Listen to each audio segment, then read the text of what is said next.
Elevation Nation. We love a good track. We love a good beat. We love a good rhythm. And we love a good rhyme. The man we have on tonight on the podcast, I go way back with him, but when I knew him, he was my quarterback of my football team. To say he's come a long way would be an understatement. He now is a full-time musician, singer, songwriter, based out of Nashville, Tennessee, a graduate of Belmont, geez, I can't even speak, Belmont University, where I went down and visited an amazing school for music. We got the one and only, I know him as Jack, but he's now Jackson Dreyer. Welcome to Elevation Nation. We are so excited to have you and your sweet vocals on the pod tonight, bro.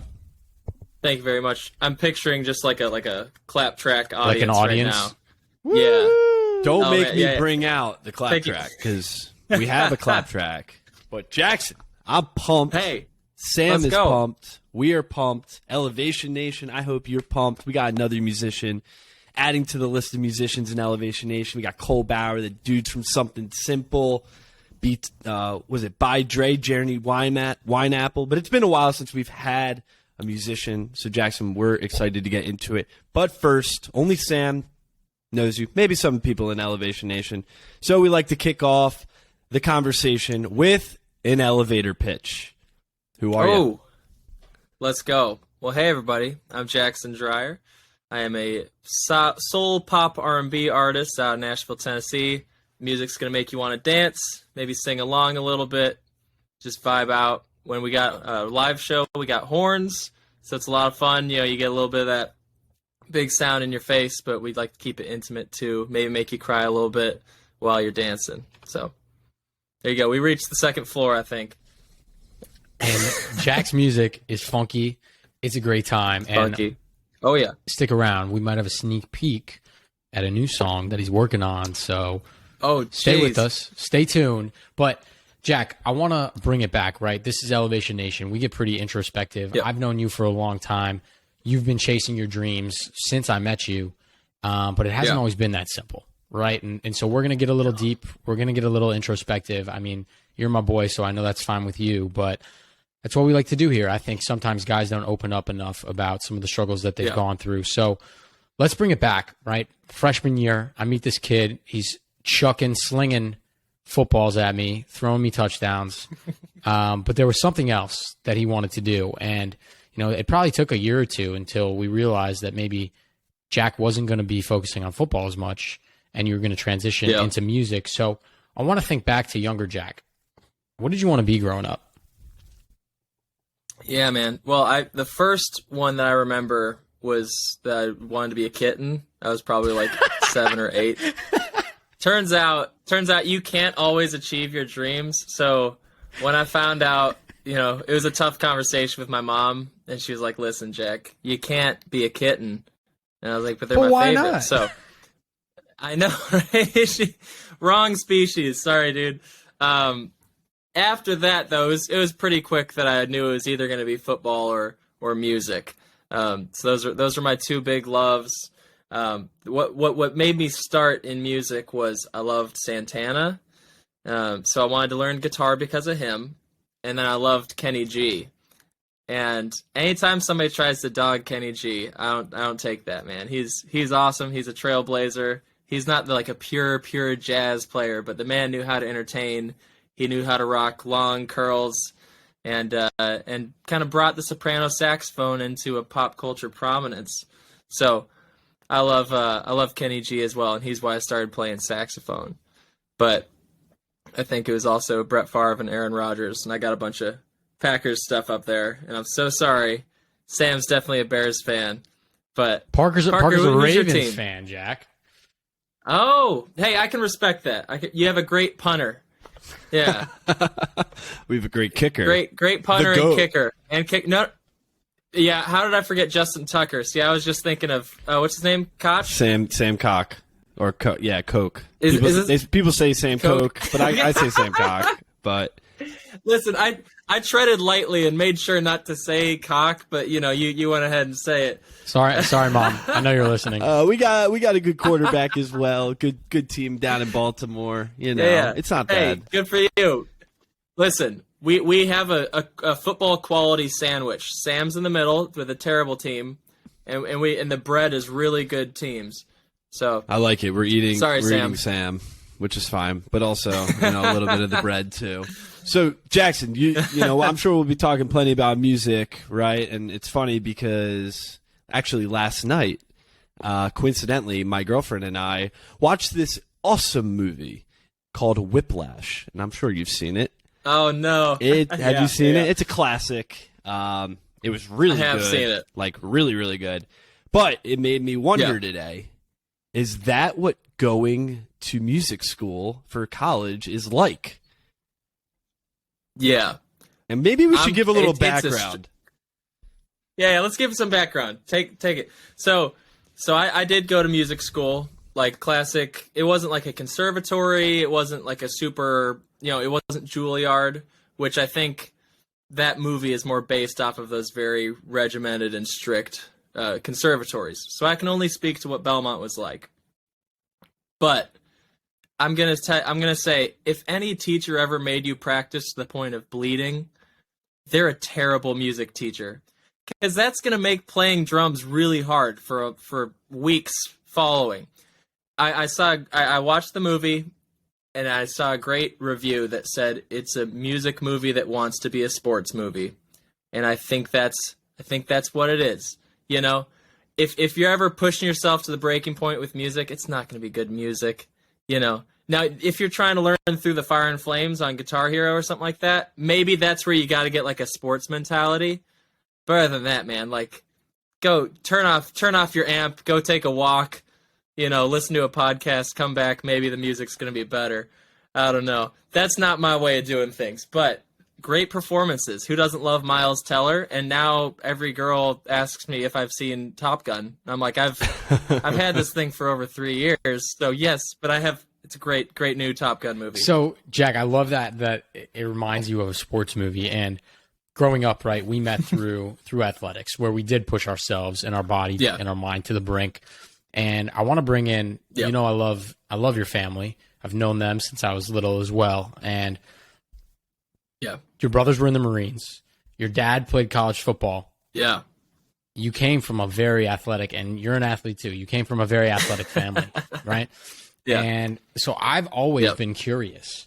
How did they react when you said, maybe I'm not going to be quarterback, and Sam at 5'8" is not going to be wide receiver for Stevenson Patriots state champs. Maybe we're going to take other paths here. Hey, I always believed in you. I hope you know that.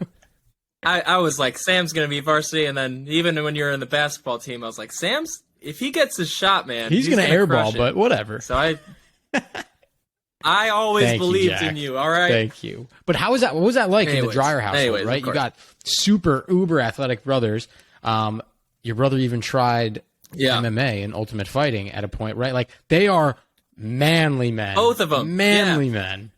Dude. Yeah. At one point, I think it was Sam collapsed Max's lung at one point, or maybe it was the other way around. But they both did MMA and sparred and beat the shit out of each other. Did all that. So. Sam had a few fights. Yeah.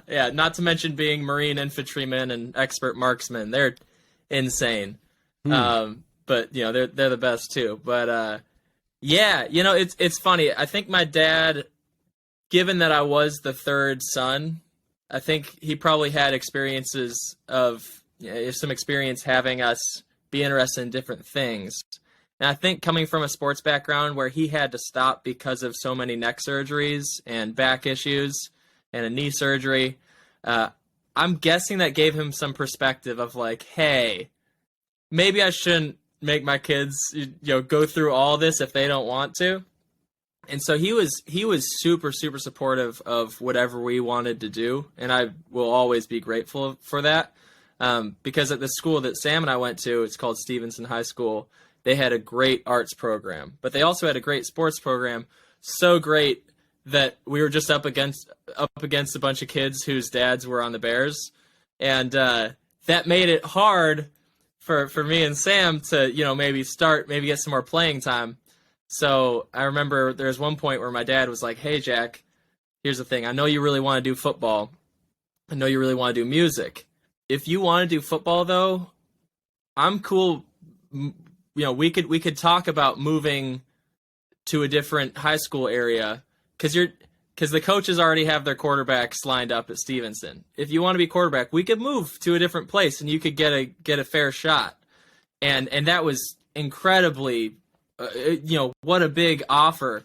But I looked at the music program and the arts program at our high school, and I was like, listen, I know what I'm going to be doing longer, and that's such a cool thought to go and compete somewhere else. But I got to stay here and keep doing music. I didn't know that they did that. And that ended up being massive for me.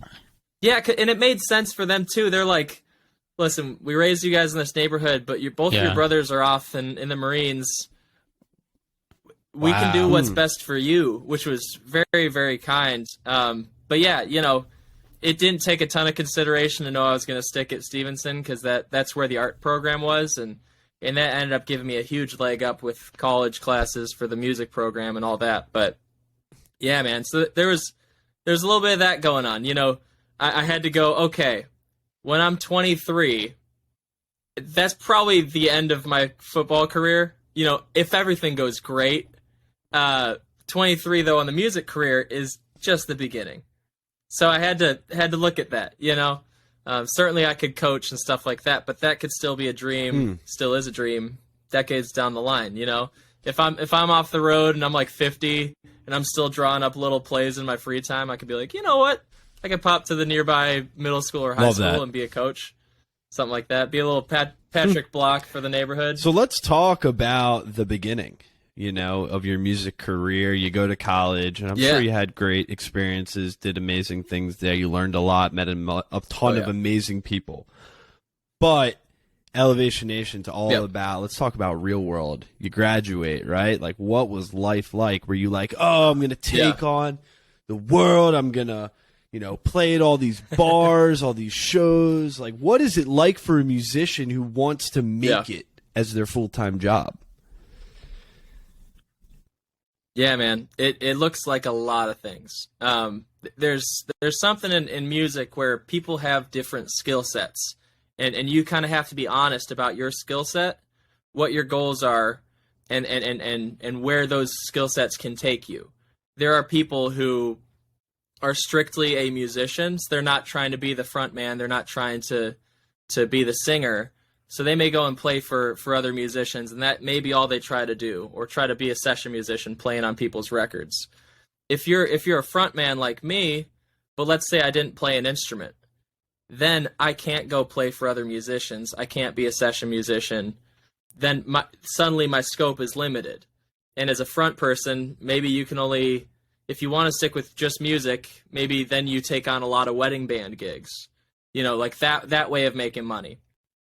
If you are like, hey, listen, performing is cool, but I only want to be a songwriter, then you're probably going to be working at restaurants at night or working a bar at night. And in the morning and afternoon, you're in sessions trying to get a publishing deal. So there's all these different ways. True to my name, Jack, a little bit of a jack of all trades, because all the things I just described, I do and love and want to do. I love playing for other artists. I play regularly for like 3 or 4 other artists, and this fall I'm going to be on tour playing for a pop artist. And, that won't be playing my music, but I'm going to learn about touring. I'm going to learn about so many things. Right now I just bought a track rig to be able to run tracks, and I'm using that as a way to learn about tracks for my own band. Because if there's ever a show where I can't bring my horn section, I can't bring everybody, I still want to play my songs and start evolving my live band setup into kind of a pop setup. So there's things that I'm looking to learn from that. But then I'm also a songwriter, so I like writing with other artists, trying to get them to record the songs I write with them. There's a lot of that goes into it. So right when I graduate, I was working at a bakery, and I would wake up at 6 a.m. Well, I wouldn't wake up at 6 a.m. I had to be there at 6 a.m. about 5 days a week, but then and I kept that job for 5.5 years because I started working at it in college and then left it a year ago next month. And why I kept that job for so long is I was able to go in from 6 a.m. to noon, get a 6-hour shift in, and then I would go to writes in the afternoon. I'd be writing songs either for me or for other artists. Then at night I would go to shows, or I'd be playing shows or whatever other kind of networking things. And that was my grind every day. For a long time. This Even every like Wednesday nights. Yeah. Oh yeah. Yeah. And the thing is, I knew like I'm not late 20s yet, so I have this energy that just doesn't stop. It's just a faucet of energy. So I knew like, hey, I could do this right now.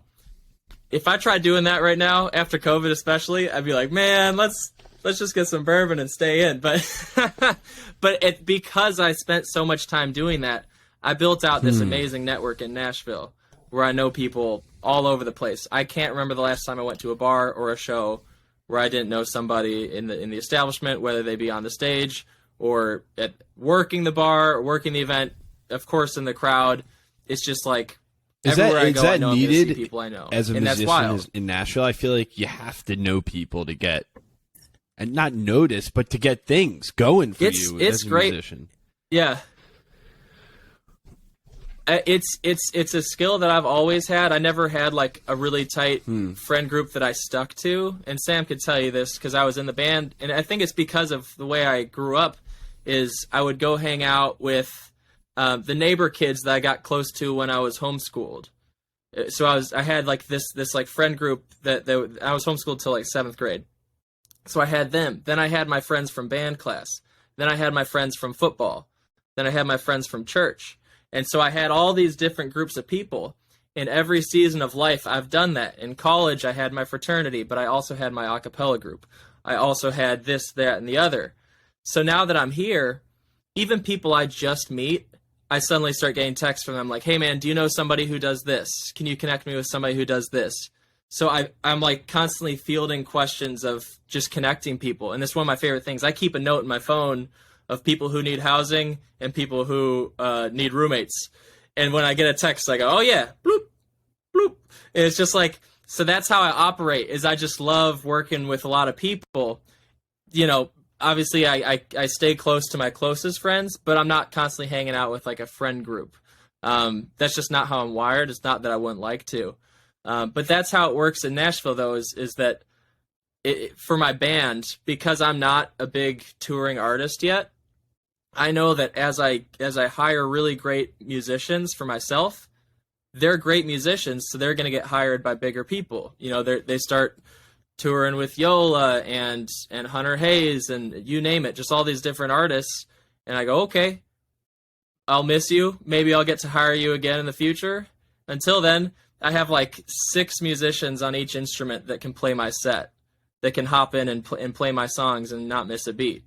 So that allows me more latitude to take more gigs and feel more free, you know, as an artist. Obviously, I wish I could have the same guys, but it's just not realistic in this kind of town. You know, it's not like we grew up in small town Arkansas and we're a band that hit it big and it's those 4 members. For me, it's like I'm the artist and I'm trying to pull from all these different people. So that's how I always looked into pouring into the community, is I'm going to be a guy that people can lean on, but then I'm also, everybody that I meet, I'm going to try to use their talents because they're so great, you know. And one of the best things is on the song that we'll get a taste of later today. I went through a few trumpet players and was like, hey, you know, can you do this thing for this price and this vibe? And we landed on a guy, and I just got, you know, some horns sent to me today, and I just got the bass sent to me as well. And like the song's kind of coming to life just from these people that, you know, I've gone, oh, Kevin will crush the bass on this song because he knows what's up. As soon as he hears the Latin groove, Jack, he's going to know what to do on it. And that's what we're looking at. Parker and I both have normal business consulting jobs, and we know a fair amount of that world. Don't get me wrong. We have great knowledge on that stuff. Yeah. But it's so cool to hear you know so much about not just music, like the concept of music, but there's this industry and world of music as well. that really takes a special person, I think, with a personality of like yours to connect, to inspire, to a little bit schmooze, for lack of a better term, all these people. And like, oh yeah, there you go. Oh, yeah, the non-Jewish version is called kissing babies. The Jewish version is called schmoozing. But yes, and like classic. It's all those skills that I know you've had since growing up. It's like coming to life now as you're following your dreams. And I want to talk quickly. You know, we talked about Five Daughters Bakery. I had the privilege of eating there, visiting Jack, work there, seeing all his friends in Nashville. It slaps. But so good. I want to ask you a question, Jack. We went to, as you mentioned earlier, a very competitive high school in athletics, in academics, and in music, right? We're surrounded by people who typically went off and got normal jobs like my boring self and started, you know, paying rent, having an apartment, and just like being a quote unquote adult. The inspiration behind Elevation Nation and my quarter life crisis, right? You were so confident in the path that you had, in the dream that you still have, that you worked at Five Daughters, 6 to noon, and you grinded on your dream. Did you ever feel this outside pressure of like other Stevenson kids or other kids you grew up with in school doing other things, making you feel like, damn, like maybe this isn't worth it. Like maybe I should just go back and do something normal. Did that ever cross your mind, or have you always been so steadfast? Wow. It has never crossed my mind. There's things that I'm really grateful for of how just God wired me, and there's also the things that I've taken time to seek out, you know, for wise counsel. And I remember it was right before I came to Nashville. There's this great interview, I think from 2013, of John Mayer visiting Oxford over in the UK, and he was talking about when he went to Berkeley, and he talked about a freak out moment where you come into this new area and there's a freak out moment where you're like, I shouldn't be here, and then you just let we that call wave that imposter pass syndrome, over, Jack. and then you go, oh, maybe I should be. So here's the thing. I have since experienced plenty of imposter syndrome, plenty to go around. But all throughout college and even after graduation, I kept waiting for that freak out moment that John Mayer talked about to happen. And I went, no, I'm where I should be. This makes a lot of sense. I'm not where I'm gonna be yet, but I'm on the path there. And I've always felt that way. I've been very blessed with transitions that have made sense. Belmont was the only place that I applied to for college, and if I didn't make it into Belmont, I was just going to move to Nashville. I know where I'm going, and I'm not going to let those obstacles stop me. So like, you know, when things don't go my way, I go, okay, all good. That's still where my momentum is headed. You know, so that's the way I think about things. Is I go, oh, that deal with that manager or that publisher didn't work out. All good. Like they're gonna find out just how good my music is gonna be, or like they're gonna see my show someday years down the line and be like, we could have had it. Finish. And that's not like a prove it thing. That's just like, hey, like they're gonna find out someday, and that's not a pride thing. It's just I know what I'm capable of, and I know how much better I can be. So I'm just really excited for when that day comes, because I know I'm sowing the seeds, and I know you reap what you sow. So if I'm sowing good seeds, and even in my bad days, I don't give up, and I just go, tomorrow we're going to get back at it, and then tomorrow I do get back at it, I know it's going to work out in one way or another. It may not be how I initially imagined it would be, but it's going to be good. I love how you said, like... So that's how I like to look at it. Oftentimes, you know, you are thinking... long term, the momentum is going where you want it to go. The momentum, that doesn't necessarily mean you're on that straight line to that exact place where you want to go. You just know you're pushing forward somewhere along that line ahead of where you were before. As a young adult, I think it's really challenging to think like that at times, because we're so rooted in these moments where something bad happens, and maybe it's the first time something like that happened to you, and you're like, wait, should I be here? Should I be doing this? Now we're talking about that imposter syndrome, you know? am I on the right place? Is this for me?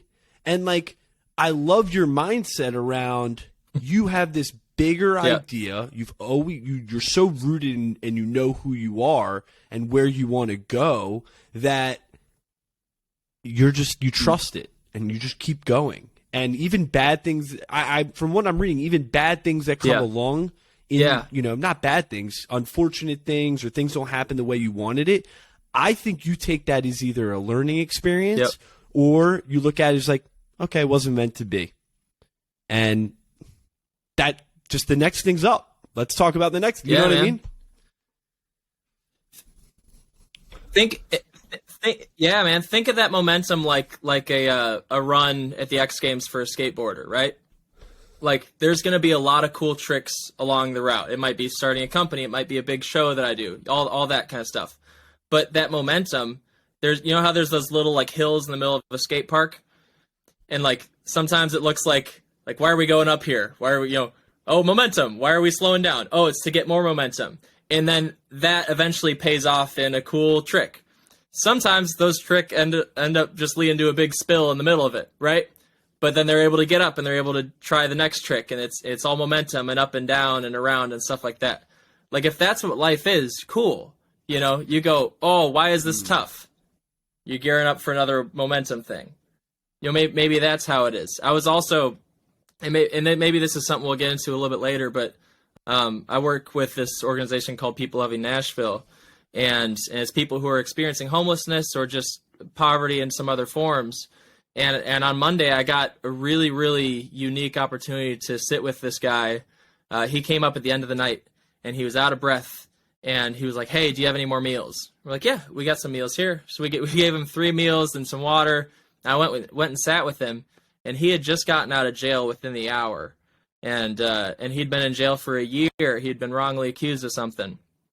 And I got to, it was crazy, I gave him his space, but I got to sit with him in this moment of him figuring out, what do I do now? Like, I'm free, but what do I do? I felt like life was going a certain way, and then jail for a year. What do you do now? And similar to the skateboarding thing, I had this image of a bike pop into my head, and the bike was just stuck in mud, but then the bike was getting pulled out. And I was like, dude, you're still a bike. And he kind of laughed at that, but it was like, you were going along, mud hit, but the mud didn't break the bike. Like, you're still whole. You have what makes you you. You still have your skills. You still have your tenacity. Your hope might be a deflated tire, but let's pump that thing back up. We're out of the mud, And so, like, that's also a cool way to think about when life hits. Like, I had the toughest year of my life this past year, but if that was just mud and just an opportunity for me to get back on and start cleaning off the spokes and stuff like that, we're so still be it, we're still a bike. So I like to look at it like I that love right that, now. Jack. That is so good, and I'm glad you brought up People Loving Nashville, because it definitely was in our questions that I wanted to bring up with you. Is, you're a Chicago boy, born, raised, love it, but love it. You're in Nashville, man, and you're a Nashville citizen now, and you feel so connected and so close to your community. And with People Loving Nashville, you've gotten the chance to inspire and help other people. What is giving back to the community? Why is that so important to you, right? You are not a billionaire yet, not a millionaire yet, not famous yet. You're not getting publicity or notoriety. You're not getting a corporate match for the donations that you do or the time you put in with People Loving Nashville. But you do it anyway. You're busy. You got songs to write. You got gigs to play. You're scraping by trying to be a musician, a starving artist, kicking ass. But yet every single week, I know you post about People Loving Nashville. I know you go and you give out meals and you talk to people and you try to cheer people up. Why is that something that you do each week? Yeah. Man, you don't need to wait to help. Like, you really don't. And it's kind of like people who really believe in recycling, even though they know they're just one person. Like, if everybody bought into, you don't need resources, you don't need time to help. It's as simple as buying an extra thing of granola bars to keep in the back of your car. like to just give to somebody or just keep a pack of Gatorades in the back of your car to hand to somebody on the side of the street. That's super easy stuff that we're all able to do. And I think about it. I have a big dream for touring where someday when it's my tour, you know, I can't tell another artist what to do, but when it's my tour, let's say I'm in Kansas City, I'm going to tell them, hey, bring donations for St. Louis. And I want it to be like a connection of the tour of just people sending love to the next city. And so then when we load in, we can just pop by a food bank or another homeless outreach organization and give them stuff. And here's the thing. On my first tour, I might only have like 2 cubic feet of space for donations, right? But I have faith that God's going to honor that sort of thing so that we won't run out of space. Like, you know, if the right people hear it, they might be like, oh, here's a trailer to have, you know, and then, oh, we got more space. Like, I have no issue worrying about how loving and serving others is going to scale up, because I know how good it is and the good it's going to bring people. So I'm not worried about that. So right now I do give my Mondays to this organization. And whether or not that keeps going on, I'm not sure. I know that I'm going on tour in about a month and a half. So we're having a training to gear up other people to be able to take over what I'm doing at the organization, just because I physically won't be able to be there. And that's really cool, because I'm hoping, you know, that I'm going to be able to kind of inspire or train to do some of the things that I've spent these years cultivating to do.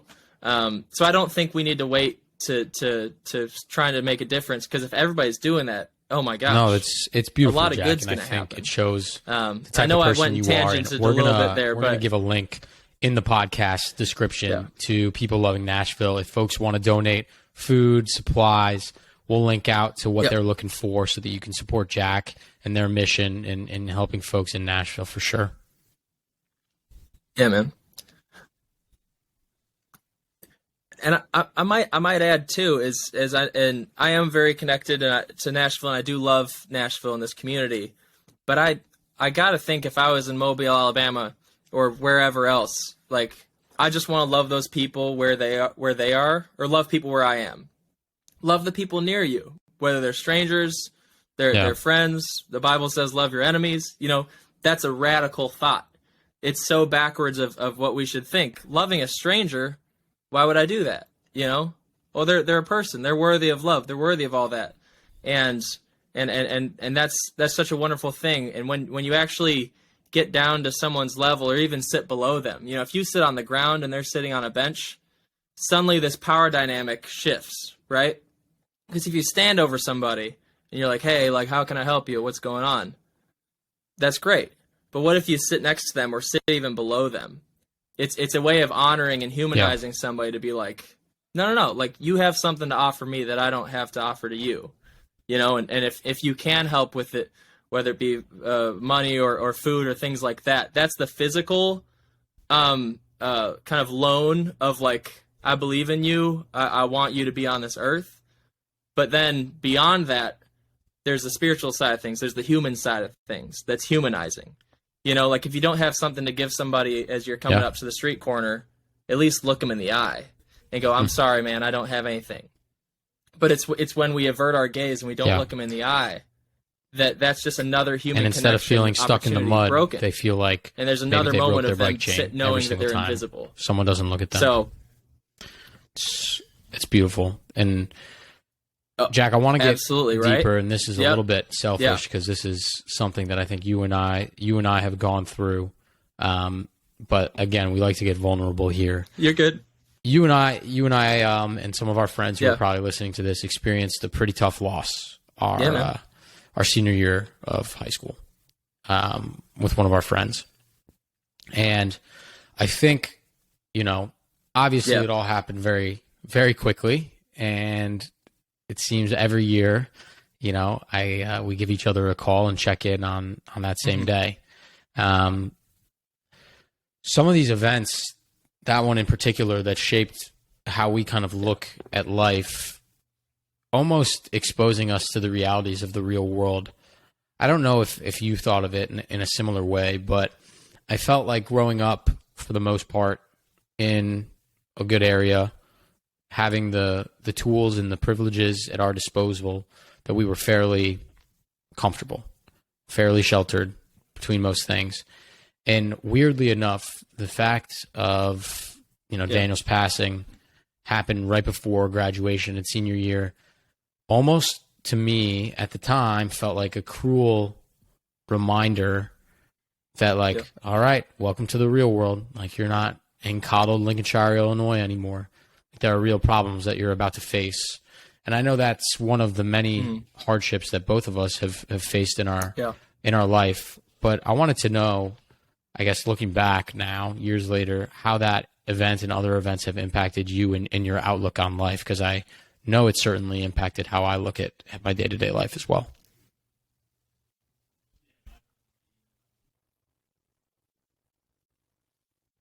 Yeah, man. No, I'm just so grateful to have a friend like you who's been there for me through all that. It's very few friends from high school that you remain close to. So I appreciate you being one of them, buddy. And Parker, we go way back, man. About an hour. You're the man. But yeah, man, it's a weird thing. It really, I think the time that I got to spend with our friend who was battling depression and I don't know what else, but I know that mental health was certainly something like that that he was going through. It was something that I didn't know, especially coming from a family, as you said earlier, of Marines and sports and that kind of stuff. It just wasn't something that was talked about in my household that I can remember. And since then, I have had a lot of friends in college and since then who have expressed to me some really, really dark thoughts and stuff like that. And I think with something that was so hard and difficult, I would take Daniel back, obviously, in a less than a heartbeat. But the fact is that we have grown and learned lessons through that, as we do with any hardship, any challenging thing. There are lessons that we learn and we grow as a person. And I never want that experience to not have been fertile ground to grow as somebody who can love other people and be there for them. So I've had numerous opportunities to be there for people in their dark moments and talk them through that. And in this past year, as I've been going to therapy, I've been learning new ways about how to handle myself and how to be there for people in ways that are even more helpful or let people feel more seen. It's the meeting people where they are. That's something that I think is so valuable. And that's a lot of stuff with people on the streets. A lot of people on the streets are dealing with mental illness, tons of trauma. We don't come to just show up and be like, how can we fix your problems? Because listen, they're probably trying to fix their problems already. In the short window of time, I might be able to connect them to a few resources. But the biggest thing people can get is that they have somebody with them. And that's something that I've learned, man, just being there with somebody in their darkest time, actually sitting with them. The Bible says to weep with those who are weeping and rejoice with those who are rejoicing. Half of that is weep with those who are weeping. It's real easy to party with people when things are going well. But if you can sit down in the muck and the mire with somebody and feel what they're feeling and just let them know that they're not alone, it goes so long. So that's one of the lessons that I learned was, how to be there for somebody in those really tough times.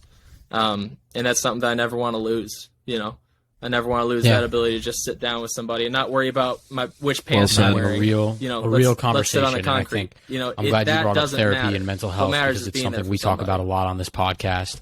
I had therapy today. I go twice a month, and it's fantastic. I think working, I go to the gym every morning. Why would I not work on my mind? Let's go. Right? That's the thing that's keeping Sam, me. are you talking about the podcast we recorded earlier? Is that your therapy? No, that's just hanging out with Parker. I had real therapy. Parker, I thought I thought you've talked to Elevation Nation. Yeah. Oh shit. God, bless your soul. Undercover. You have to deal with that. Now you're Wait, just Sam, I didn't tell you. Parker's my therapist. I guess I didn't tell you that. Got you. Yeah. Jack, I love it. I mean, I think Thanks. taking time for Doc. yourself, You're the but man. more importantly, giving that listening ear to others is so important. But I want to transition on a little bit more of an optimistic, positive note to where you're headed next, right? You now have quit 5 daughters. Now you are just a patron, not an employee anymore. And you are now full steam ahead with multiple income streams, songwriting, playing other gigs. I'm going to tell a quick funny story. Yeah. I don't even know how it started, but somehow Jack mentioned that he had a gig New Year's Eve. And I said, that's amazing, bro. I'm so excited for you. What are you doing? Where are you playing? He said, dude, I'm playing in Savannah. Didn't your parents move down there? And I was like, Yes. yeah, bro. They did. Where are you playing? He's like, this place called The Landings. I was like, dude, that's literally where my parents live. I go, I'm down there for New Year's Eve. I pick Jack up from his hotel. He comes over to my house, sees my mom and dad. He hasn't seen them in so long, so they love to see him. We hop in the golf cart. I give him a tour of the community. He rocks the New Year's performance. I heard about it from all my parents' friends the next day. They were like, no way, Sam's friends with that guy. He was incredible. And he killed it. So funny, just a funny small world. So random. That's wild. But you're obviously going full steam ahead. And I think, how has that been transitioning into being fully into your dream now, to not only be a dream, but to also pay your bills and be your source of life and fulfillment?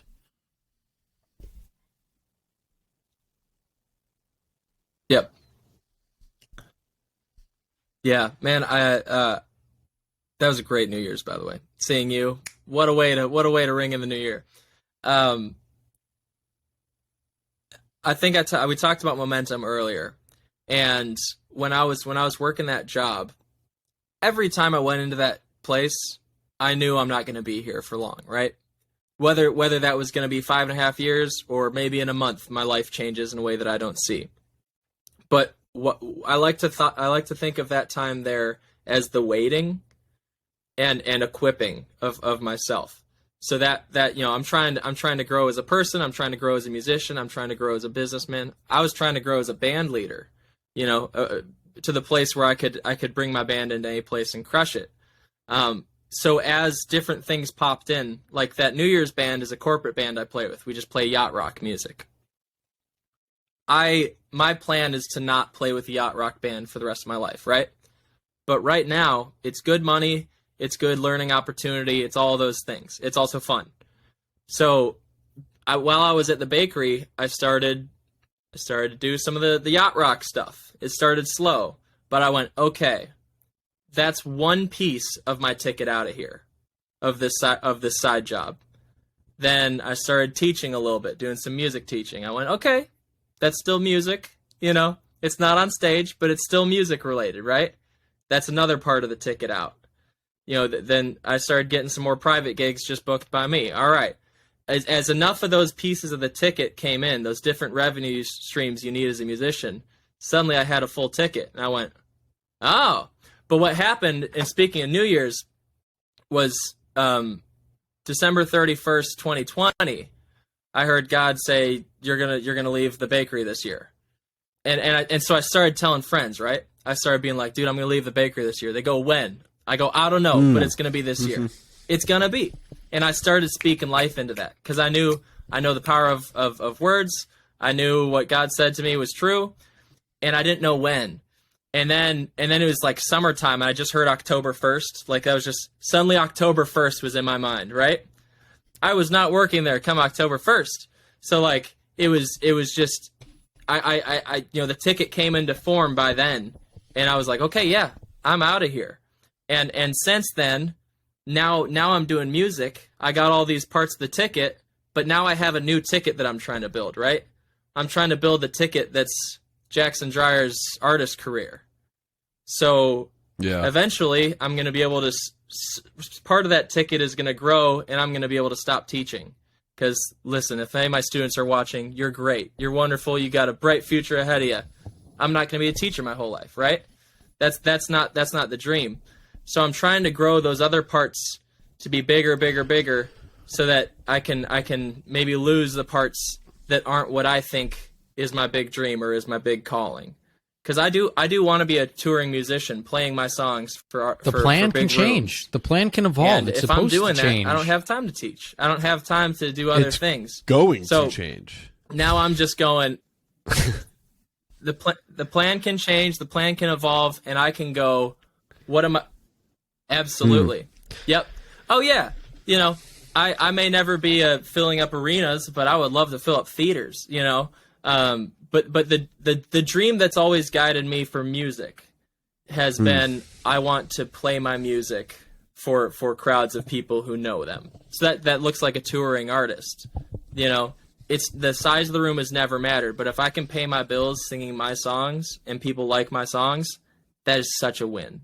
So I'm just trying to get, you know, keep cruising along in music, never giving that up. This might be until I make that happen. A perfect time. That's kind of my goal. We got more questions that we're going to get to after, but I feel like Elevation Nation, if you've made it this far, you've earned. You're probably saying, "Damn, this guy's speaking some hard truths. He's insightful.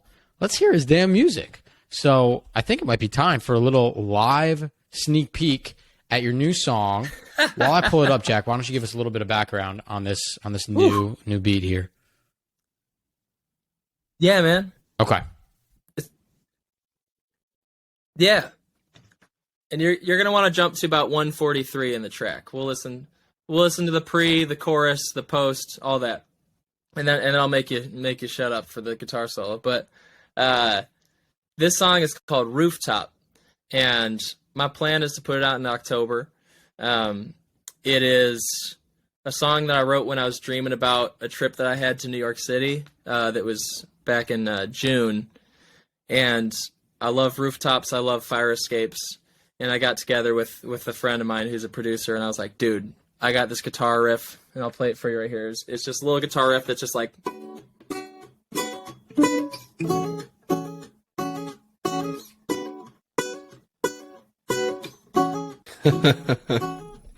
That's all I had, and I was not playing on this out-of-tune 1930s acoustic, but all I had was that, and I was like, maybe we sing about like a rooftop. And so we pulled up some cool, percussion and drums, and we kind of got a Latin groove going, and the song popped out, and now we're getting near the end of the record. So I sent Sam a bit of a rough thing, but today we got the trumpets, and we're gonna hear the trumpets on the little sneak peek track. But I hope I picked the right starting spot. It's coming along. I'm really excited about it. It's called Rooftop. So it's hard to find 143, but... Moment of truth, Sam. I think this might be the right spot. It looks like there's a lull. Let go of the thing, and it should click back into 143. Go for it. Maybe. Yeah, you can rock there. Yeah, shove it in there. I know, we can't let go, and we can never be friends again. No. Meet me on the rooftop. I'll be there around 9 o'clock. If you wanna try again, yeah. I know we have issues, bring champagne and tissues. If you wanna try again.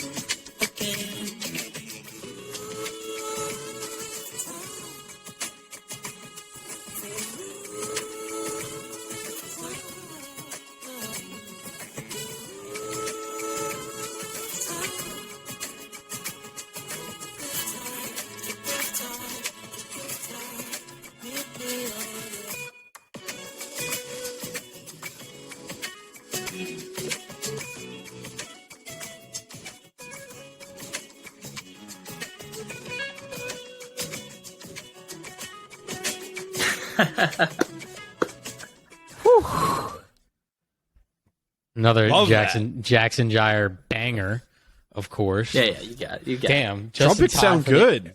The end of summer. I wasn't ready for that. Damn. Those are... Hey, the trumpets sound good. shout out to my man Sam. That's always one of my favorite things in the writing process. You know, not every song needs horns, but a lot of songs that I write need horns. And you know, I'm sitting there with the producer, and I'm like, "This is what the horns are gonna do." And he's like, "All right." And I was like, "Give me a horn sound." And in the keyboard, I go. And so then for a long time it was these crappy computer generated horns. So I reached out to my man Sam Merrill, and I was like, "Dude, give me some trumpets." And I sent him the chart, sent him the song, and he sent me that this morning. So it's boom.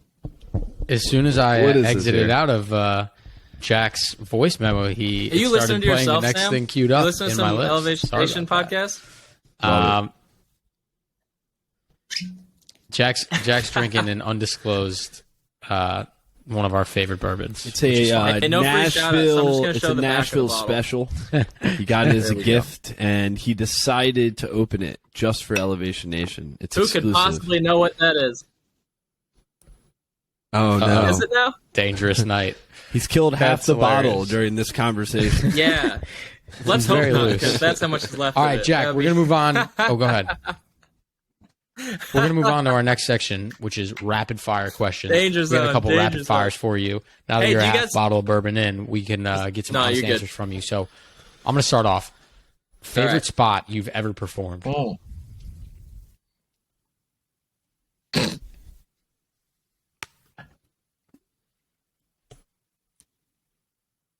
Ooh.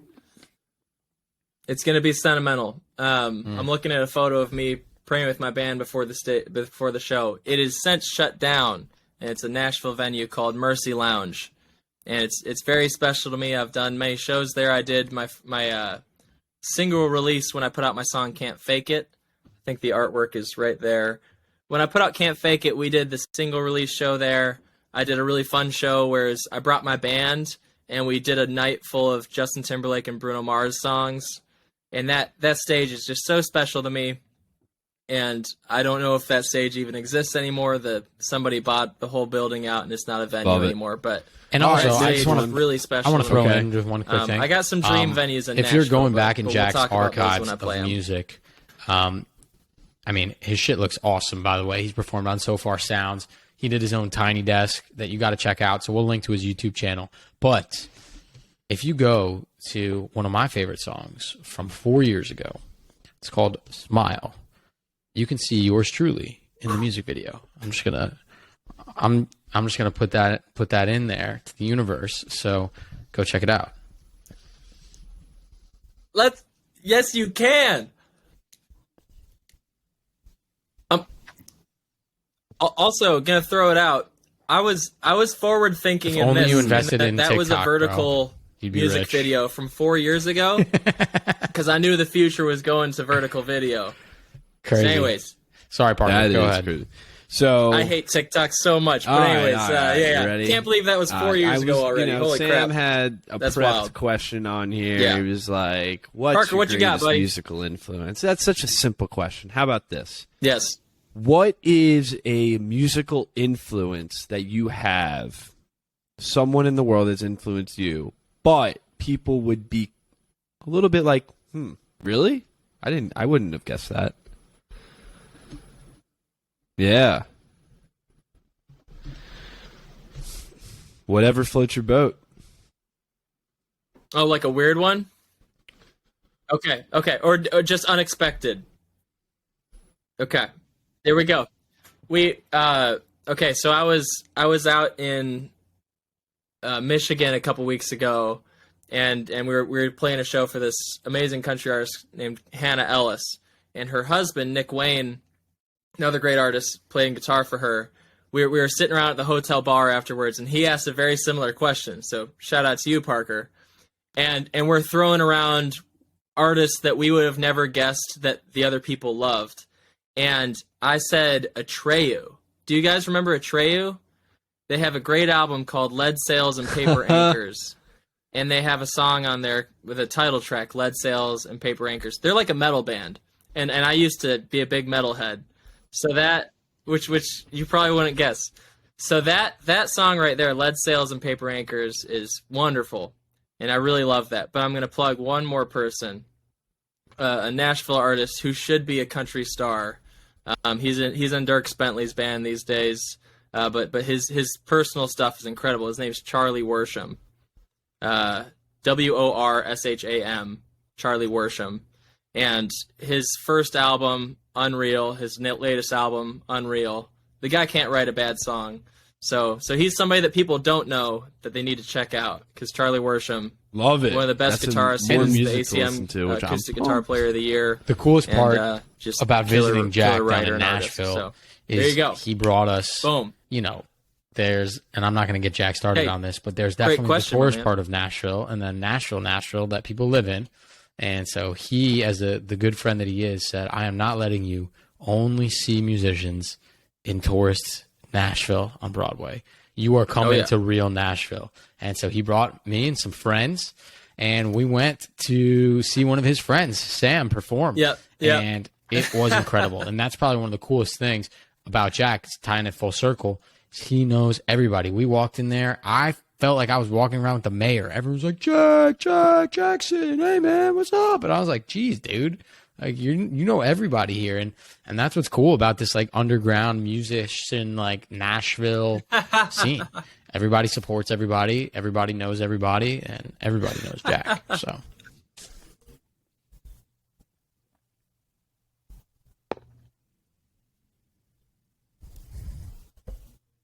Dude, our friend John Williams, who's a killer guitarist and artist as well, he came to town a couple weeks ago, and I was like, you got to see this guitarist named Guthrie Trapp. And I don't know Guthrie personally, but we show up, and I knew his drummer, and I was playing with him the next weekend. It's a wild city. And I was like, yeah, so that checks out. This is a question but Guthrie kind of Trapp, similar to what Parker just asked, but so it's something I always ask you too. whenever I see you, which is, what's an album I need to go Wild listen City to right now? What's an album that you're like, Sam, what are you doing, man? Because Jack, Elevation Nation, he keeps me hip. He keeps me cool. Yeah, I figured. You were going to make me an Apple Music playlist or a Spotify playlist. I just had 17 albums pop into my head. Oh, yeah. I'm going to, because these are rapid fire questions, I'm going to rapid fire albums for you. I'm going to rapid fire albums. You got to go for Patrick Droney's new one, State of the Heart. You got to go Emily King, Scenery. You got to go Holly Humberstone, her Falling Asleep at the Wheel EP. Hell yeah. And I'm going to throw in my friend listen, Bree this Kennedy. Question is also for Parker. Because I don't know what the project Parker, is called, but B.R.E. I don't know. Kennedy. Jack doesn't know this, but Parker has an extensive record collection with his record player, and he loves to add to that. So, as does Jack. So, hell yeah.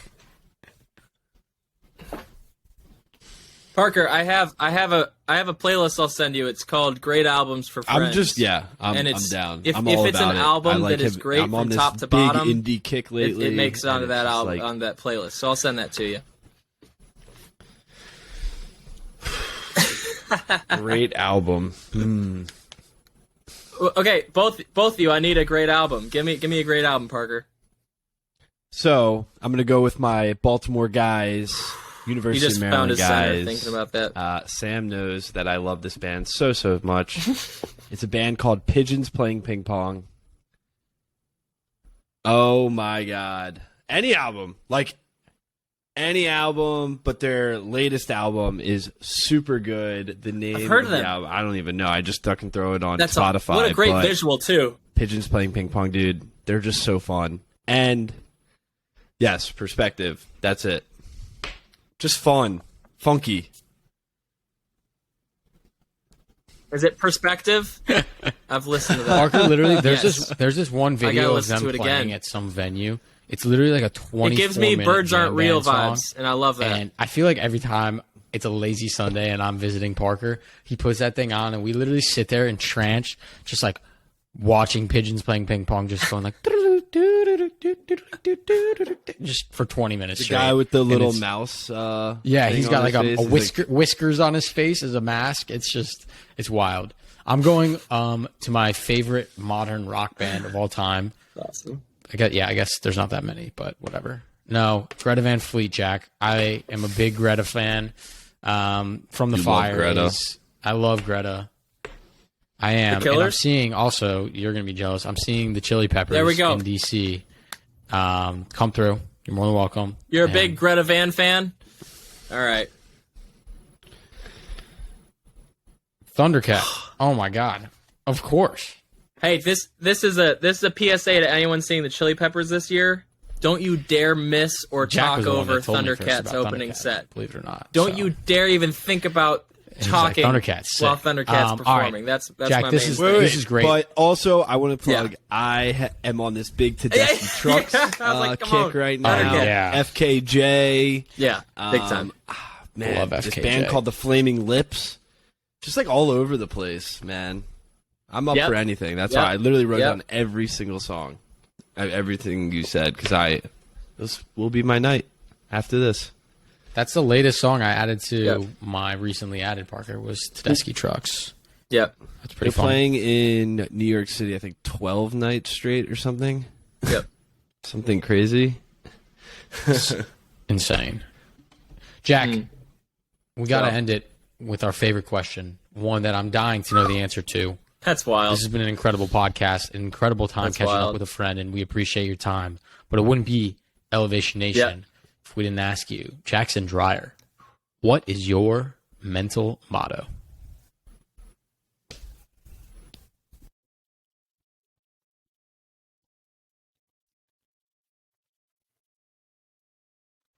I wanted to leave it to something that kind of came to me in the moment.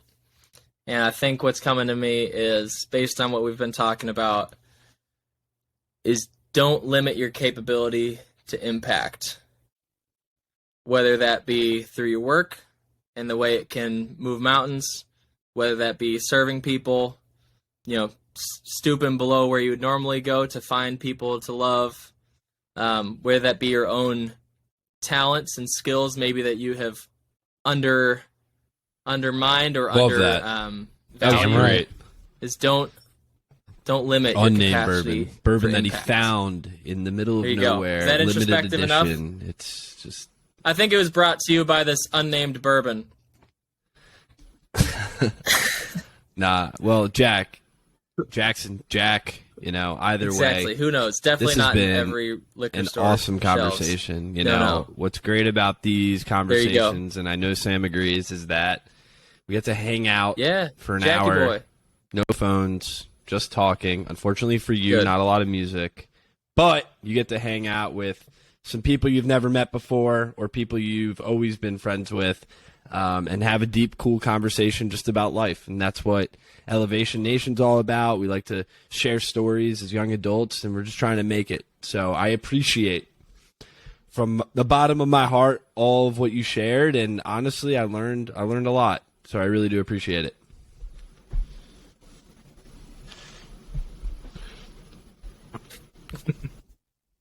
We're going to run it back in Nashville.